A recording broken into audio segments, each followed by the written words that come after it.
这不可能！你的神域绝不是什么红缨，你到底是谁？看来我有必要重新给你介绍一番了。你好，我是暴怒代言人，亦是你的守墓人。你可以安心的去了。呵呵，原来是序列第5的暴怒吗？苏州星海中学男生7楼宿舍，夜风拂过窗台，递来丝丝凉意。苏白看着手机里忽然蹦出来的好友申请，眉头轻轻皱了。你相信这个世界上存在超凡者吗？啊！还没来得及过问对方的身份，对方的一条消息直接是把苏白问懵逼了。他微微正神，偏头看了眼挂在窗外的那轮弯月，似乎想起了什么。10年前，一轮红月忽然出现在月光笼罩下，红色仿佛成了主宰，恐慌、暴乱成了当时的主题。然而让人意想不到的是，3天过后，蒙在月亮上的那抹血色又在毫无征兆的情况下忽然消散。事后便有天文学教授出面解释这一现象。是这样的，月亮在反射太阳光时，光波穿过大气层，受到尘埃影响，其中6种波长较短的可见光被尘埃掩盖，而红色波较长，受到的影响不大，所以才会形成红月现象。这是一个讲究科学的时代，而这个解释最是贴近科学，人们也逐渐接受了这一说法，回归到了正常生活。但是鲜有人知的是，自那以后，各种怪物与鬼物莫名其妙的相继涌现，以及一同觉醒。这些随机性觉醒一同的人，无一例外都获得了某种神奇的能力——神域空间跳跃。一旦动用这种能力，眼里就会渗出血红色的光泽。后来他们称这些能力为神域。当然，为了不影响文明社会的秩序，因此国际社会公认要将这件事情彻底隐瞒下。而大夏政府高层这边迅速成立了2个相关部门：守墓人与扫墓人。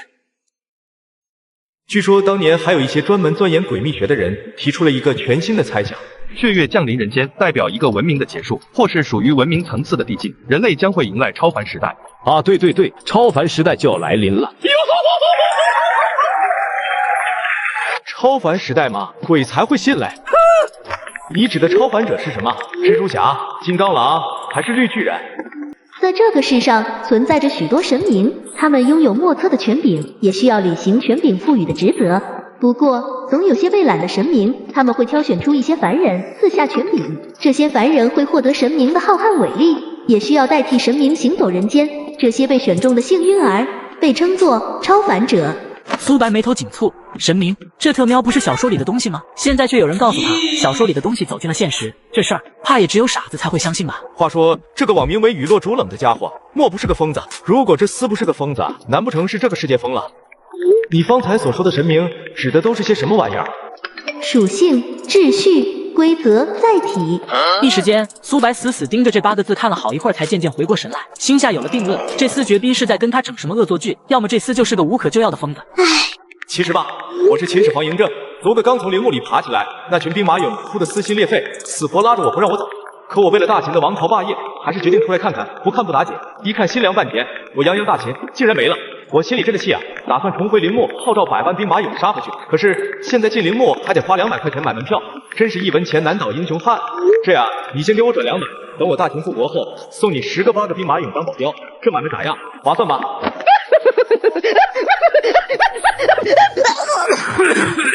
跟我玩这些，小爷我还从没输过。哦，你不相信我？我倒是相信啊，可是耳听为虚，眼见为实。你要真是什么神啊鬼啊的，就抓紧过来让我瞧一眼。在网络上逼逼赖赖干什么？现实中你倒是重拳出击啊，空口白话谁不会说？哦对了，其实我不是秦始皇，我是齐天大圣孙悟空。哈哈哈！不得不说这一手齐天大圣妙啊，倒是给对面干沉默了。苏白翻了个白眼，将其好友删除，刚想躺下睡觉，突然传来一声你这是怎么了？他瞄个地追的，继而个女寝听水，那群姑娘全跑咱楼下接水去了。接水就接水吧，还一个接着一个往前头插队，害老子排了半个小时队。操！哦，那你倒是插回去啊！哟，你这小子真是跟咱们老二学坏了呀！不过我喜欢，下次再插。这个宿舍拢共有4个人，以年龄排序，武行排第3，苏白排第4。老大名为陆平，是个壮硕的肌肉男，长得人高马大，性情直爽，为人仗义。老二名为沈飞，是个游戏高手，平时最热衷于各种荤段子，厚颜无耻的紧。最气人的是，高富帅3样全占的沈飞，偏偏还是个情场小浪子。哎，老大和老二又溜出去了。我估摸着啊，他们现在不是抱着键盘，就是抱着姑娘。明个咱们还是按照老规矩，教授点名的时候，我报老大的名，你报老二的名。那必须的，谁让他们是咱们的儿子呢？哎，老四，正一根。不了，我烟酒不沾，你是知道的。哦，行，知道，就你最老实了。你要是就先睡吧，灯先别关，我待会还要泡脚。夜深人静，宿舍里只余下平缓的呼吸声。突然，沉闷的敲门声响起。苏白迷迷糊糊的揉了揉眼睛，正要喊一声门没关，话未出口，却是猛然惊醒。宿舍的门早就坏了，向来都是虚掩着。若是老大老二回来了，凭这2个牲口的德行，早就一脚将门踹开了，怎么会有人敲门？他喵个地追的是哪个兔崽子？大半夜的不睡觉，搞鸡毛啊！武行也是被敲门声吵醒，怒从心中起，恶向胆边生，旋即翻身下床，提着一只拖鞋便去开门。此时苏白微侧身子，昏暗的视野中依稀瞧见了一双猩红渗人的眸子正在不断滴下鲜红粘稠的液体，狰狞恐怖的面庞布满划痕。这究竟是个什么东西？或者说这还是个东西吗？而此时的武行已然看清来人，正好与一张布满划痕与鲜血的恐怖面容四目相对。啊的一声，武行两眼一抹黑往地上一躺，直接把进度条都躺没了。你好，我是暴怒代言人，亦是你的守墓人。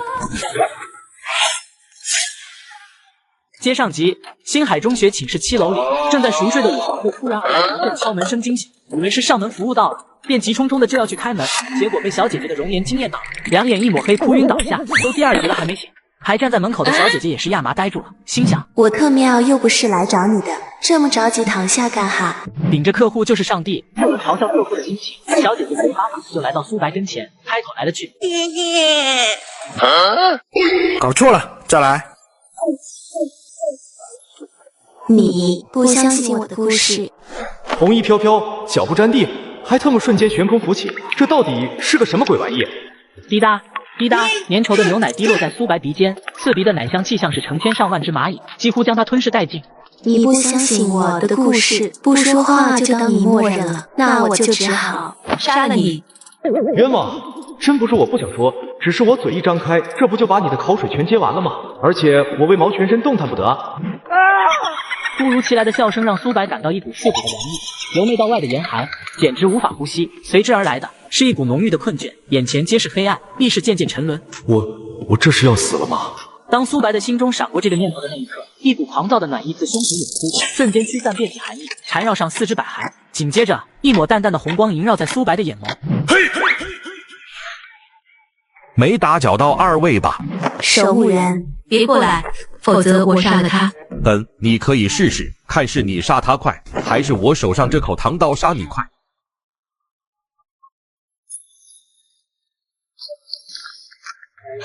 真是麻烦。神域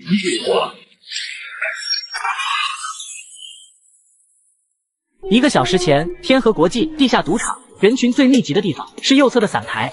这个男人20多岁的年纪，样貌就不多说了，单单这对眸子，凌寒似刀。他不是赌场的老手，却引起了几乎所有人的注目，只因他刚刚赢走了200万，只用了10块钱。这不禁让各位都想起了当年一位老友。顾先生，你手气还真是好得很呐。男人闻言，满不在乎的伸手将侍奉在旁的性感女荷官揽入怀里，再将身前的所有筹码随意往前一推，咧嘴笑笑。一向如此。恐怖如斯，这位顾先生真是好魄力啊，把把毒梭哈。谁说不是呢？关键还把赢，难不成这家伙出老千了？小老弟不懂了吧？这天河国际的幕后掌舵人林老板，那可是苏州有名的地头蛇，在黑白2道吃麻香，谁人敢在他的地盘上闹事？哈哈，也对。还愣着干什么？还不赶紧去兑换筹码？没点眼力见，真是晦气。谷哥，这赌场有什么好玩的？不如咱们出去玩玩别的。哦，玩什么？你吗？哎呀，谷哥你好坏呀！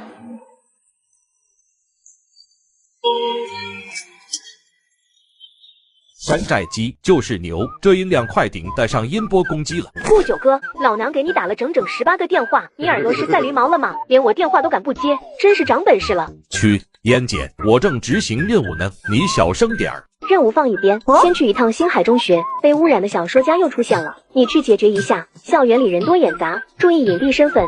行吧，我没记错的话，小说家现在只是七阶鬼物，咱们队里随便派个人过去都能解决，为啥偏偏找我？楚宁休假，林洛去天津交付档案了。离队倒是有空，可他上次与塔纳托斯一战受了重伤，至今伤势还未痊愈，这点小事儿没有必要劳烦他。对了，晴雪那丫头呢？她虽然也只有7阶实力，但是带上附魔子弹的话，应付起小说家应该还是绰绰有余的吧？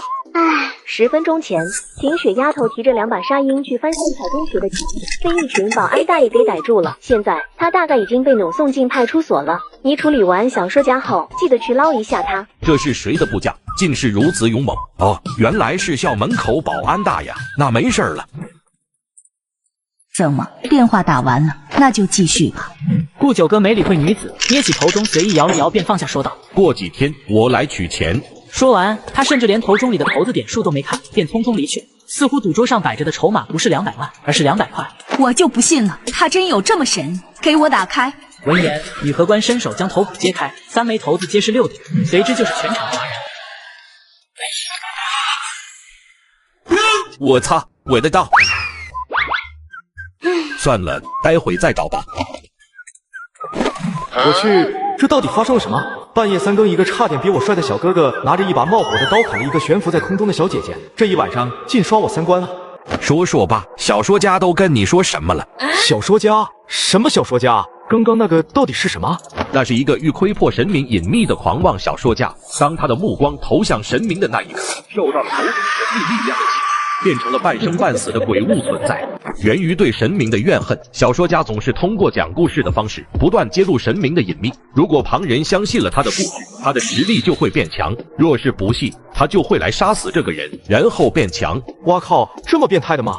如今他已经成为7阶鬼物，离灾害也只差一步之遥。不过从3年前开始，只要他一出现，就会被监控和驱逐。驱逐？他不是被你给……想什么呢？泥鳅被砍成2半都不会死，何况是7阶鬼物？那一刀只是让他暂时丧失一定的行动能力而已。难道就没有什么办法彻底除掉他吗？不然他要是再出来害人怎么办？我可是被他吓得不轻呢。当然有，用附魔子弹或者炼金兵器就可以。不过小说家当前讲述的故事，对于人类理解神明还是极有帮助的，所以我接到的命令也只是驱逐而已。一开始就听你讲神明啊的，这个世界真的有神？这要看你怎么理解了。如果你认为神明是一种无恙与人相视的智慧生物，那就没有；但若你认为神明是一种规则与秩序的载体，或是某种浩瀚伟大的意志，那么神明确实是存在的。其实说来说去，神明也只是人类在遇见某些无法理解的事情时提出的一种概念罢了。概念？既然神明是一种概念，那么超凡者呢？那些奇奇怪怪的能力，那你还记得吗？10年前曾有血月降临，接连3日。电视上看过，难道跟这有关？接下来顾九哥便对苏白提起了那段鲜为人知的事情。血月过后，各种怪物与鬼物莫名涌现，以及觉醒异瞳的人。觉醒异瞳的人就是超凡者了，虽然是随机觉醒的，但无一例外的是，他们每个人都拥有某种神奇的能力。后来我们则称这些能力为神域。这是一个崭新的时代，属于超凡者的时代。超凡者的时代吗？那各国都是如何安置这些超凡者的？其他国家如何我并不清楚，但大夏的方法是通过筛选和训练，将符合条件的超凡者征召入伍，进入政府高层成立的2个部门里为国家效力。守墓人的使命很简单，却也最危险，一般都以5人小队的方式潜伏在每一座城市。每当有怪物出现，守墓人就会出动，负责抹除这些怪物。至于扫墓人嘛，大多是一些没有作战能力的超凡者，他们负责研究超凡领域的专业知识。短短10年时间，他们不仅相继推出各种知识体系，还制造出许多附带超凡之力的武器装备，同时也为所有的超凡生物划定了1到9阶的等级区域。扫墓人的故事同样不为人知，不过相对于只能隐藏在黑暗里的守墓人，他们可以得到一个教授或者专家的头衔，可以自由自在地活在阳光下。没想到血月的背后居然还有这么一层故事，我们这些普通人怎么从来没有听说过？当然是为了避免恐慌，文明社会的秩序不能崩塌，因此国际社会公认要将这件事情彻底隐瞒下来。可是你为什么和我说这么多事情啊？因为你问了。我一个普通的学生，在遇见超凡事件之后产生浓厚兴趣，然后不断的问你问题，这很正常好吧？而你的反应不是应该将这些事情搪塞过去，或者闭口不言才对吗？小子，你确实隐藏得很好。自从我踏进这个屋子，无论是面对小说家的反应，还是见到我展露一瞳之后的神色变化，以及我不止一次的出言试探，你都没流露出丝毫马脚，这几乎让我相信了你就是个普通人。我很好奇，你的这份心性是通过什么方式磨练出来的？我看过不少谍战剧，这算吗？好，一位超凡者隐匿于校园，从不展露任何超凡能力，这出戏码可比谍战剧精彩得多。说说吧，你是什么时候觉醒的一瞳？有个3、4年了吧。当年为了备战中考，日日挑灯夜读，莫名其妙就觉醒了一瞳，眼里直冒红光，还有个声音在我脑子里回荡。当时我也没怎么注意听，后来才发现自己获得了过目不忘的能力啊！这玩意就是你说的神谕吧？你的神谕多多少少有点鸡肋啊。顾九哥并未将话说完，而是话锋一转，严肃问道：你还和谁说起过这件事情？我去找过医生，他说我是神经病。那就好。我自认为隐藏得很好，你到底是怎么发现我的呀？这些年，扫墓人经过研究发现，几乎所有超凡生物的行为都遵循着9条特定的规律，这也是你身份暴露的主要原因。规律？什么规律？这些规律讲解起来挺复杂的。简单来说吧，小说家每次找人讲述故事，都会去找超凡者。年纪高的人都会点赞，你看着办吧。你好，我是暴怒代言人，亦是你的守墓人。接上集，顾九哥解答完苏白的种种疑惑后，拿出了2份文件交给苏白。话我就不多说了，其中利弊尽在合同上，你有1天时间考虑清楚，好好看看吧。苏白恍然，拿起2份合同看了看，一份是保密协议，一份是加入守墓人。虽说有1天时间考虑，但苏白没犹豫，直接签了保密协议。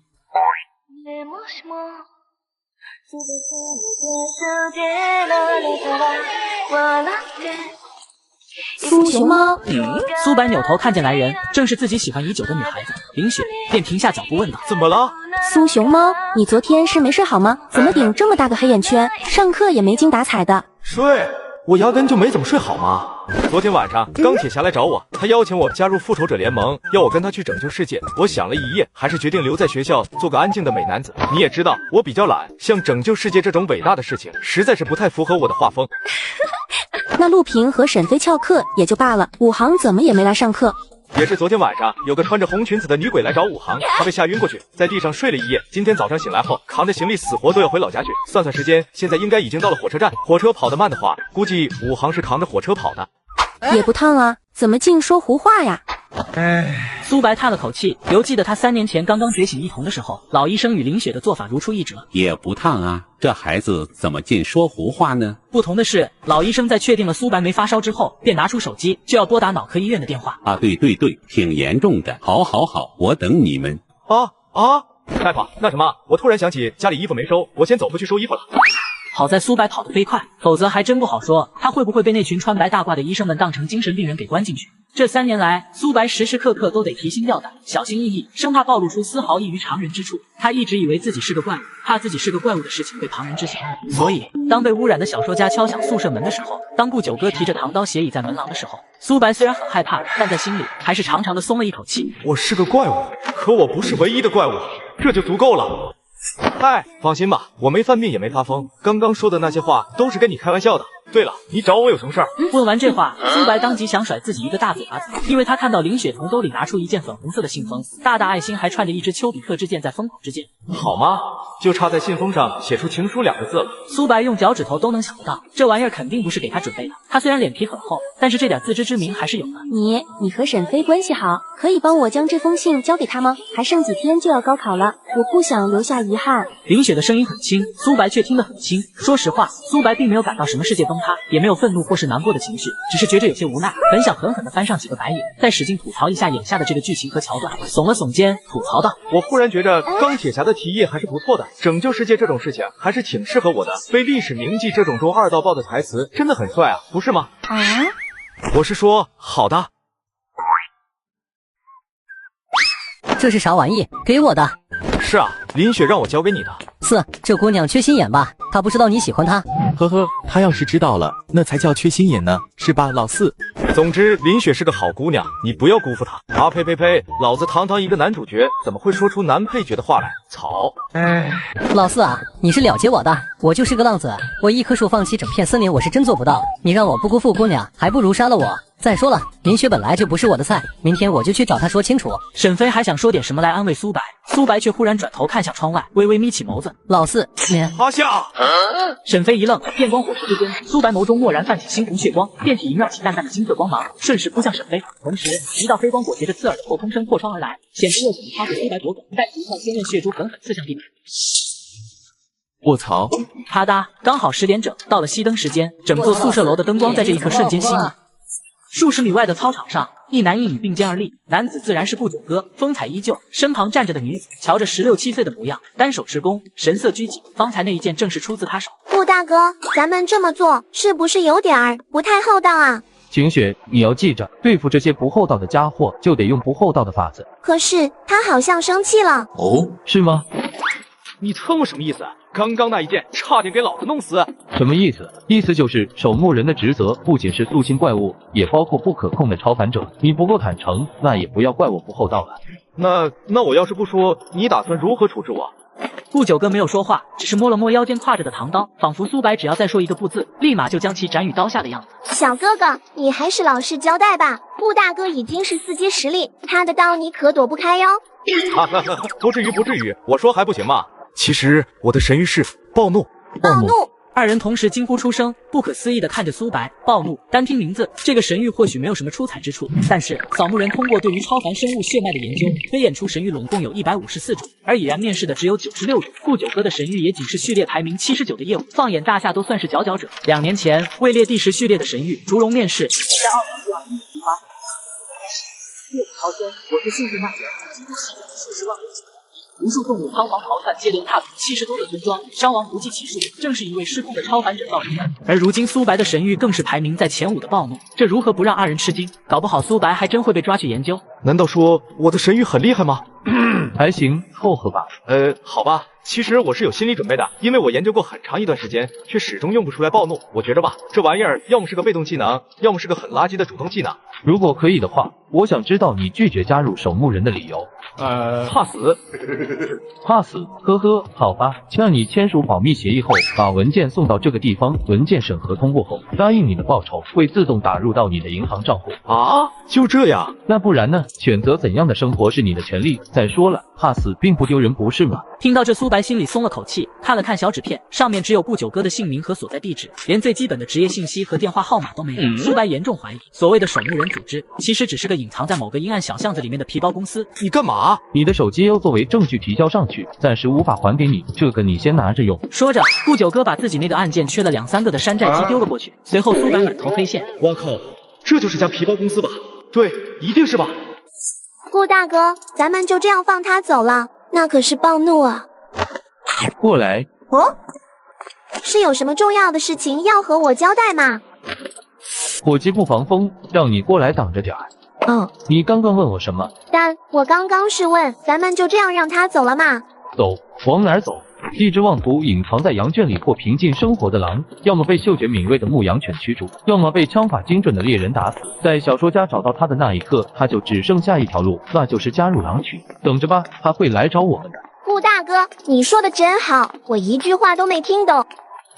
回到宿舍的苏白用简单的话语给二人解释完超凡事件之后，躺在床上，手里捏着顾九哥的名片，借着昏暗的透窗月光看了一遍又一遍，而谁也没有发现，在月光照拂不到的阴影里，藏匿着一位红裙女子，猩红可怖的目光，目不转睛地盯着苏白。她用嘶哑晦涩的口吻，怒不可遏地低声嘶吼：“这就是你选中的人吗？撒旦！”苏白无父无母，从小在阳光孤儿院长大，现就读于星海中学，高3学生，年龄18岁，心理年龄20岁，身患超忆症，神域是暴怒。我操，暴怒！你确定？我知道你很急，但你先别急。黎明深深呼出口气，转身缓缓拿起茶杯。谁能想到，这个西装革履的家伙，2个月前只用一把普通的折刀就将3阶灾害塔纳修斯砍得重伤欲死，而如今端杯茶手却抖得厉害。行了，别抖了，你特么是得了帕金森了吧？别废话，快说说那小子的事情。那小子心思缜密得很，心智远超同龄人。不过他对超凡知识所知甚少，也不了解神域的排名，而且他似乎无法用出自己的神域，否则也不至于被秦雪那一剑擦破皮肤。我觉着这事儿或许跟他的血脉有关。血脉？听到血脉二字，黎明表情凝重起来。要说提刀砍人他还行，但论及超凡3大学术，他可从来没有及格过。要不是大夏顶尖超凡者稀缺，他哪里能找到一个对手？林洛倒是个品学兼优的好同志，可这回应该是在天津跟那群老顽固扯皮，一时半会也回不来。哇！秦雪就不用想了，这丫头资历尚浅，最大的优点和缺点都是不够聪明。楚宁或许会知道，不过这疯丫头正在休假，估摸着正握着悍马或者法拉利的方向盘不知在哪条赛道飙车呢。这时候打扰她纯粹是自讨没趣。至于顾九哥嘛，也是个只会提刀砍人的二愣子。这便是苏州守墓人的5人小分队，2个学渣两眼一抹黑，大眼瞪小眼。这事儿可不小，要不要去请示一下天津方面？呵呵，然后几10架直升机带着上百个超凡者过来，将咱们苏州封锁，再放出来7、8个穿白大褂的神经病，把苏白拉到方舟关着。结果就是将一个有着大好前途的孩子活活逼成疯子。哪有这么夸张？离队，你要明白，超凡时代的降临不是我们选择了超凡，而是超凡选择了我们。换句话说，不是苏白找到了暴怒，而是暴怒找到了苏白，这不是他的错。而你将这件事情汇报上去，他一定会成为被肃清的对象，让一个没有犯错的孩子去承担错误的代价，这样的事情，抱歉，我做不到。你小子怎么忽然假正经起来了？我这不是正跟你商量的吗？我也没说一定要。有什么好商量的？就算你是队长，在这件事情上，你也要听我的。如果苏白真的出了什么问题，我来承担一半的责任。你这么说的倒是大义凛然，可是我能问问，为什么只是一半的责任吗？7年前是你把我骗到这里当守墓人的，我要是出事了，肯定的把你拖下水。医生，我有病。什么病？精神衰弱。精神衰弱？是的，昨天晚上我做了一个梦，一个噩梦。梦里有什么？一座用青铜铸造的宫殿，27根鎏金柱子，还有7张高大的靠背木椅，一张长方形的石桌。听起来还不错。为什么说它是一个噩梦？因为当我醒来后，我忽然意识到，宫殿不是由青铜是白骨，柱子是难以名状的怪物的血肉堆砌而成。大殿中央的石桌是一座布满灰尘的沉重棺椁，而围绕的7张靠背木是一顶顶为出鞘的古朴长剑，上面还雕刻着奇怪的符文。听到这，年轻的校医停下了刷刷写字的铅笔。然后你就精神衰弱了？衰弱，特别衰弱。校医室的门校医狠狠关上。苏白无奈地走到台阶上坐下，在习习凉风的吹拂下，陷入了深深的沉思和自我怀疑。已经连续2天了，那真的是个梦吗？如果是梦，为什么会有如此震撼人心的画面感？如果不是梦，那座宫殿到底是谁的坟墓？那7柄围绕着棺椁的长剑又预示着什么？轻轻叹了口气，苏白敛去心思。此时此刻，他忽然有了一种极其强烈的预感，从今天开始，他的人生轨迹大概会产生翻天覆地的变化。这是一个崭新的时代，而这个时代属于超凡者。3天，你们只剩下最后的3天时间。老师希望你们在3天之后的考试上都会取得良好的成绩。好，下课。老四发啥呆呢？一起走啊！我要等一会儿，你先走吧。好吧，不过我可得先跟你交代下，午休的时候，老二找林雪说了些话，他当时说的话可是有些……呵呵，猜得出来。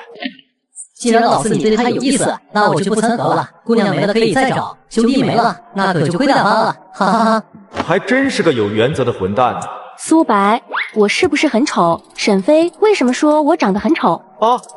苏白挠了挠头，这个问题还真是不好回答，也不能回答，只能无奈笑笑。而这时候，教室外忽然传来一道厚重的嗓音：“小姐，该回去了。”知道了，苏熊猫，谢谢你帮我送那封信，也谢谢你的安慰，否则我还真不知道自己有多么可笑。你真是一个好人。呵呵，好人嘛，不想因为自己而伤害到我和沈飞的关系，才特意让我去送那封信，也算是用委婉的方式回绝我。林雪啊，林雪，你还是一如既往的善良呢。小哥哥，如果你不买火柴的话，我就要吃了你哦。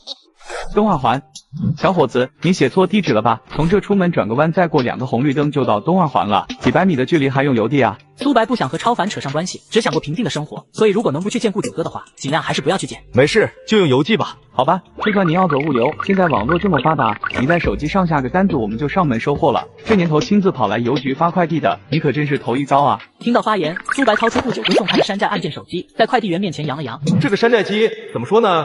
防水、防摔、电量充足，什么都好，就是上不了网。你说气人不？好吧，邮费2块。寄完快递，苏白转身出门，映入眼帘的是傍晚的夕阳裹挟着整座城市，为车水马龙的街道添上了几分诗情画意。唯一美中不足的，大概就是蹲坐在公交站台下面的一个浑身脏兮兮的小女孩了。小哥哥，买火柴吗？忽然，天上渐渐下起了淅淅沥沥的小雨，过路行人神色焦急，逐渐加快脚步。苏白停下脚步，眉头稍蹙。在这个打火机已经普及的时代，怎么会有人在街边卖火柴？难道说……没等苏白过问，小女孩就用实际行动告诉了他：神域石宁。霎时间，淅淅沥沥砸落在地的雨水忽然凝固在半空，所有车辆以及行人像是照片一般停滞在原地，彩色的世界顷刻间变成黑白色。小哥哥，如果你不买火柴的话，我就要吃了你哦。好，如果我买下你手中的火柴，你会放过我吗？你不怕我？不朽哥说过，7阶是超凡生物的分水岭，只有抵达6阶，才能够诞生不属于人类的智慧。毫无疑问，眼前这只已经超过7阶，那留给我的选择或许只有这2个了。哈，可是我又跑不了，只好跟你聊聊天，试着拖延一下时间。做人守则第1条，如果2个身份差异极大的人进行谈判，这场谈判一定不公平。那么，足够的坦诚或者伪装的足够坦诚，永远是不公平谈判的基础。不愧是被伟大的撒旦选中的人，果然有几分胆色，我很欣赏你。所以，撒旦又是这种神神鬼鬼的东西，可惜我不信神话。不过这小女孩口中的撒旦，应该是某种伟大意志在人间的称谓。既然连6阶怪物都将撒旦奉之为伟大，那么神域暴怒一定并非顾九哥所说的那么简单。电光火石间，苏白心中同时闪过许多念头，已经将小女孩来找他的真实意图猜得8、9不离10。如果这只是一场谈判的话，苏白已然胜券在握。不过，这不仅仅是一场谈判。所以，如果你愿意成为我的眷者的话，我可以不吃你。眷者又是一个新的名词。那成为你的眷者意味着什么？意味着你会完全属于我。啊！小小年纪竟然缠我的身子，这不太合适吧？不，我不仅要你的身体，我还要你的灵魂。灵魂？这我可得好好考虑考虑了。哎，顾九哥，你怎么来了？顾九哥。听到顾九哥这3个字，小女孩面色忽变，蓦然回首，却只看到被凝固在街道上神色匆忙的过往路人，哪里有顾九哥的影子？正当他移过去，却感受到身后传来的一股巨力。只见苏白已是面容狰狞，双眸星出，顺势伸手将3米多高的路灯拧开，狠狠向他砸来。给我去死吧！这一击轰下去，整片被凝固的世界都有了一瞬间的颤动。小女孩不防之下，竟然被钢架活生生嵌入身体。诡异的是，即便她已经受了足以致死的伤势，伤口处却没有流出丝毫血液，连脚步都不曾退后分毫，反而是偷袭得手的苏白被这股力道震得后退数步。狡猾的人类，你已经失去了唯一能够活下去的机会。别啊，其实出卖灵魂和肉体什么的，我还是可以考虑的。要不咱们再商量商量？小女孩已然不想给苏白任何机会，猛然发力，干脆利落地将苏白扑倒在地，张开血盆大口就向苏白肩膀碧绿的牛奶粘稠液体顺着小姑娘的面颊、嘴角缓缓滴落，流淌在苏白的手臂上。苏白第一次发现，原来血液是这般炽热的东西。她也是第一次发现，死亡并不仅仅是2个冰冷的文字。对于眼下发生的事情，苏白并不感到意外。虽然清楚连神域都无法动用的自己，如果对小女孩出手，一定是十死无生。不过他不后悔，也从未有过丝毫犹豫，因为先前就说过，要应对小女孩，其实只有2个选择：其一是试着谈判与妥协，其二便是试着杀死小女孩。做人守则第2条，失败总是贯穿人生，成功则是偶然。在毫无退路的情况下，唯一能做的事情就是大步向前。即便前行的道路注定是死无葬身之地，也得在临死之前大声告诉这个世界，老子来过。这不是勇气，而是原则。18年前，阳光孤儿院的老院长起床晨练，在门口捡到了一个弃婴，而婴儿被遗弃的原因大概是他先天性的白血病。这个病被很多人称为绝症，绝症的意思是要花很多钱，而且还不一定能够治好。他是一个负担，所以他成为了孤儿。而捡到这个弃婴的老院长姓苏，所以也给这个弃婴赐姓苏，单名一个白字。苏白从小在孤儿院长大，眼看着一个个玩伴被领走，最后却只剩下形单影只的他。这可是白血病啊，谁敢领养？在常年的医疗和独处下，苏白显得格外孤僻、敏感且自卑。在他心中，做个正常人，过着普普通通的生活，简直是一种奢望。好在医疗体系的飞速发展，让苏白的病情得以稳定。然后，老院长安排苏白进了县里的学校。3年的初中生涯里，苏白尝试着和别人接触、交流、学习。不得不说，他确实是个天才。即便尽量隐藏锋芒，让自己显得平庸，却依然在众人面前展现出了极其惊人的天赋。在中考之前就被星海高级中学破格录取。可是暴怒却找到了他。苏白望着镜子里眼里泛着血光的自己，恨不得抠了这双眼睛。我果然是个怪物啊！怀着忐忑的心情，苏白在星海中学度过了几年安稳日子。直到顾九哥的到来，让苏白明白了，原来这世上不止他一个怪物。他终于可以释然了。但是爱情却走了，或许可以说，爱情从未到来。你是个好人。冰雪的婉言声像是一把锋利的刀子，狠狠扎在苏白的心里，鲜血淋漓。他试着安慰自己，人这一辈子不可能只喜欢一个人，也不是失去了谁就活不下去了。等到了大学，说不定又能见到个提着行李箱沐浴在阳光下的好姑娘了。苏白刚刚鼓起继续生活下去的勇气，但是又他妈的不知道从哪里冒出来一个小女孩找到了他。这个世界呀，可真是扯淡，怎么一点人情味都没有？算了，死就死吧，反正这个世界也没啥好留恋的。可是你他娘就算要弄死我，为啥不能给我个痛快？一口又一口，非得将我活活啃死，是几个意思？你属狗的吗？老子不躺吗？这是咋的？不吃了？留着当夜宵吗？难道你可真是会过日子啊？操！在苏白话音落下的瞬间，一大团乔不真切的虚幻火焰从小女孩的胸腔喷涌而出，像是一双火焰似的，将她的身体高高杀人了！来人，快来人啊！救命啊！有个女娃娃在吃人啊！喂，烟姐能听到吗？我是楚宁。对，没错，我已到达事发地点。这部手机怎么又没信号了？该死，是6阶灾害卖火柴的小女孩，她的神域我很……不对，还有更高阶神域残留的气息，请求支援！什么？你说顾九哥在玩保卫萝卜？第130关很重要，抽不开身，玩他大爷！你让他赶紧过来，否则我他妈把他剁碎了喂狗！好。挂完电话，楚宁掏出长剑，缓缓向苏白走去。而此时的苏白，眸中宛若实质的血光逐渐消退，缓缓闭合双眼，沉沉睡去，脑海里回荡着一道经久不息的声音。醒了。你是谁？楚宁。我在哪？医院。是你救了我。原来是这样，那个医药费我会付的。凡是涉及到超凡事件，所有的经济损耗都由7颗垫付，哪轮得到你一个毛头小子在这里自作主张？啊！毛头小子，敢问姐姐芳龄？17。哦，你要不说，我还以为姐姐已经70了呢。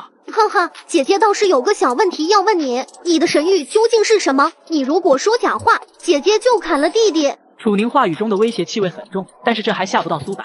守墓人又不是黑社会，就算是黑社会，也不会一言不合就乱啃人吧？再说了，现在是法制社，我尼玛，此地非彼地。姐姐，你的救命之恩，我九泉之下都难以报答。从今天开始，我这条狗命是你的，不就是想知道我的神域吗？我说，暴怒，我的神域是暴怒。原来如此，难怪顾九哥那个王八蛋要扣下我的归档报告。写得不错。6阶灾害卖火柴的小女孩，神域排名97，石宁，其中变数以及现场的还原都很完美。不过这份就放我这了，你重新再写一份交上去。为什么？其中缘由，等那小子醒了你就知道了。至于怎么写报告嘛，你看着来，反正我不会。说起来，这位小苏白可是比你大1岁呢，老顾可是喜欢的紧，为了他，咱们可都是搬到学校里来了呢，你可要对人家温柔点哦。行吧，我心里有数。哦，对了，你是不是换手机了？烟姐让我把这个地址交给你，没事的话我先走了。烟姐办事果然靠谱，该死，游戏设计师等着我吧。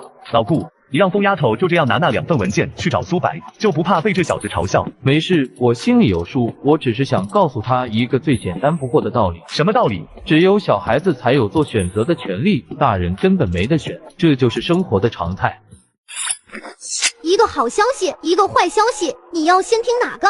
先听好消息吧。好消息是没有坏消息。你特么逗我玩呢？那坏消息是不是没有好消息？不，坏消息是真的有坏消息。你昏睡了3天，错过了高考，恭喜你！此时此刻，你已经成为了一名光荣的落榜生。呵呵，猜到了。不过能活下来已经是侥幸了。眼下你有2个选择。没猜错的话，其中一份文件是要我加入守墓人的合同吧？看来顾九哥还是没有死心啊。你又说错了，顾九哥这次可是很有信心能把你拉入伙哟。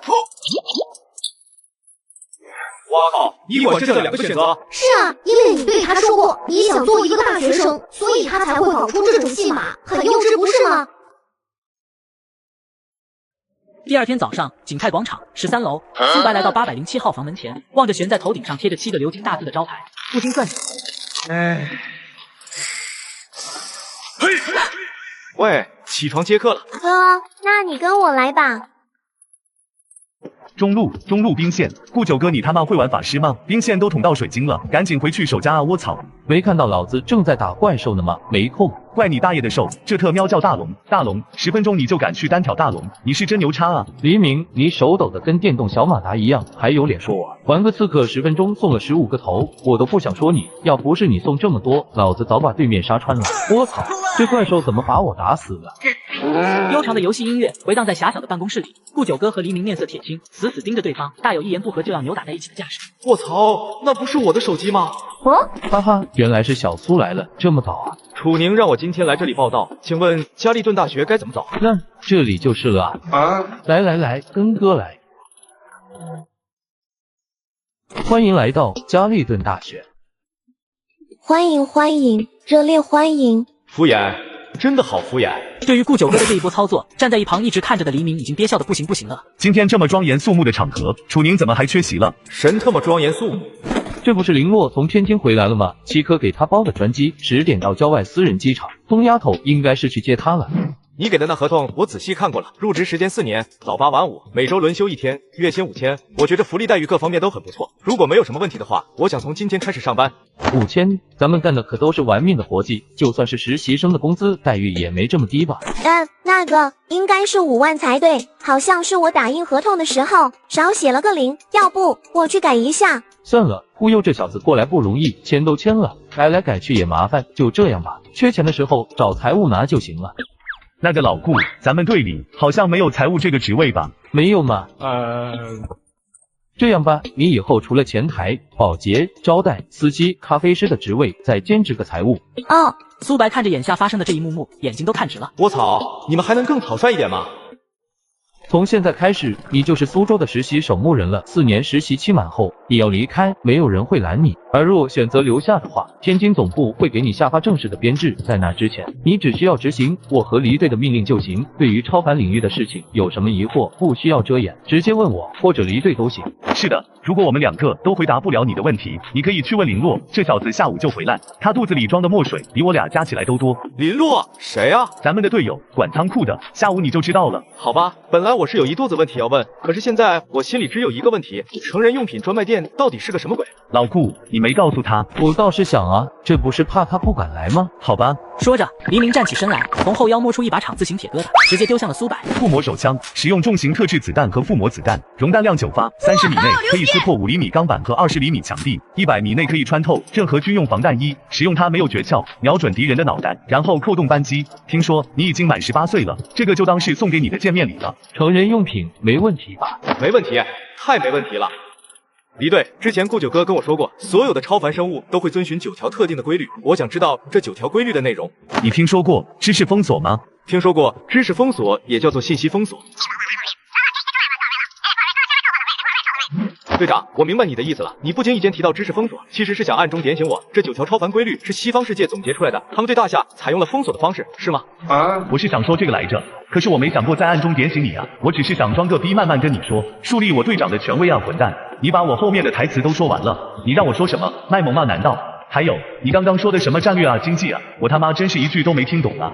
没错，黎队就是要说这个。虽然西方世界对咱们采用了知识封锁的方式，但是咱们经过10年的摸爬滚打，还是摸清了其中的6条规律。说你大爷啊，老子还没开口呢。是的，大夏虽然没有知识封锁的说法，但也不是谁都能知道的。对于实习生而言，你只能知道吞噬、守恒、卷者前3条规律，资料都在秦雪手里，回头我让他整理一下发给你。不用了，前3条规律我应该已经知道了。啊，你又知道了？我可没说，而且我跟你说过，这小子聪明得很，就凭小说家和卖火柴的小姑娘来找他而留下的线索，就算猜，估计他也猜出来了，哪用得着我说？降维打击，这就叫做降维打击。黎明这时才意识到，顾九哥究竟给队里招进来了个什么妖孽。长久的沉默后，黎明才缓缓开口：苏白，往后无论是谁问起你的神域，你都不能说是暴怒，否则哪怕是超凡者，也会来插一手你这一盘美味佳肴。永远不要小看人性的可怕。那我说什么？说红鹰，序列排名138的红鹰。说完，顾九哥拿出备好的守墓人手册递了过去。苏白接过手册，刚翻了第1页，却是眼皮狂跳，心神波澜。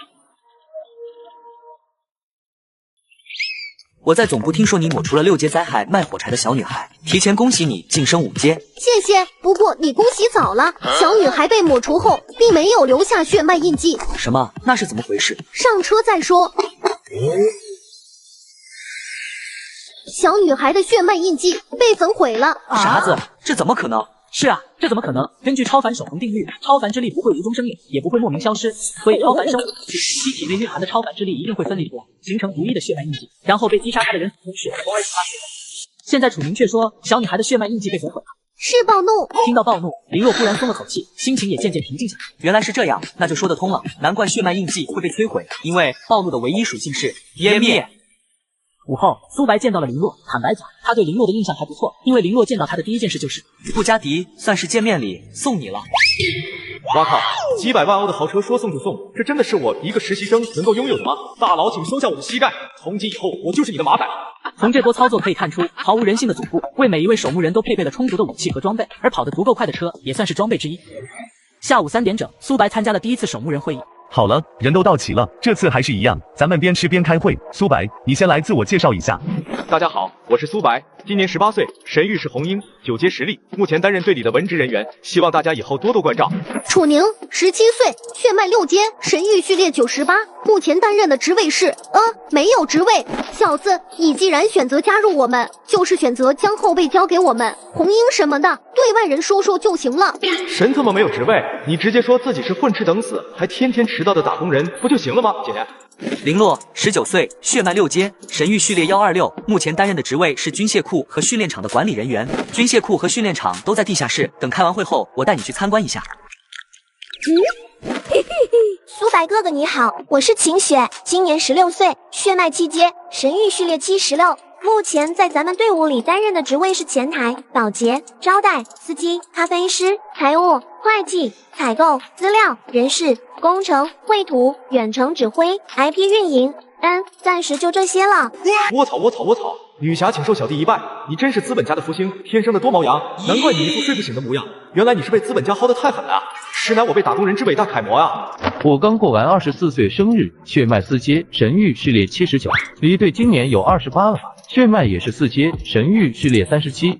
介绍完了，也该说正事了。林洛，说说你这次去总部开会都说了什么？2件事，第一件就是鉴于你和塔纳托斯的一战，虽然只是将其重伤，但总部依然很满意，所以希望你能担任第7特别行动小队的队长。呵呵，担任前面6个特别小队的队长，我还可以考虑一下。第7特别行动小队刚刚成立，一个队员都没有，我担任队长后管理什么？空气吗？总部说了，只要你答应出任，就会给你调派4位5阶超凡者。至于咱们苏州小队，总部会让顾九哥担任队长。老顾，总部的提议你觉得怎么样？我可不当，破烂事太多了。我建议啊，你也别去什么特别行动小队了，听着威风，可是总部一声令下，你就得全世界到处瞎跑，干的都是普差事。顾九哥，你自己混吃等死就好，不要阻挡队长的前程，好吧？那可是隶属于总部的特别小队，守墓人体系的核心成员，成为核心成员才有机会接触更高层次的超凡事件，才有更好的资源升级血脉等级，你懂吗你？顾九哥看了楚明一眼，罕见的没有反驳，因为他也知道楚明说的其实都对。算了，这件事情暂且搁置。林洛，先说说第2件事。第2件就是猎人工会。猎人工会是什么？苏白，我问你，你知道咱们大夏至今为止有多少人觉醒了一瞳的超凡者吗？不知道，至少有3000多人，而愿意留档案的不超过800个，加入守墓人和扫墓人体系的超凡者也不过区500多人而已。是啊，苏白，你认为一个普通人获得了异于常人的力量，会做些什么呢？会像漫画里的主角一样，说什么能力越大责任越大的话，然后成为隐藏在暗处对弱者伸出援手的英雄吗？不，他们不会，因为人类的野心和欲望往往会随着能力的提升而急速膨胀，他们会利用这股力量来满足自身的一切欲望。社会动荡，秩序不存，人心崩乱，这才是超凡带给人类社会的最大恶果。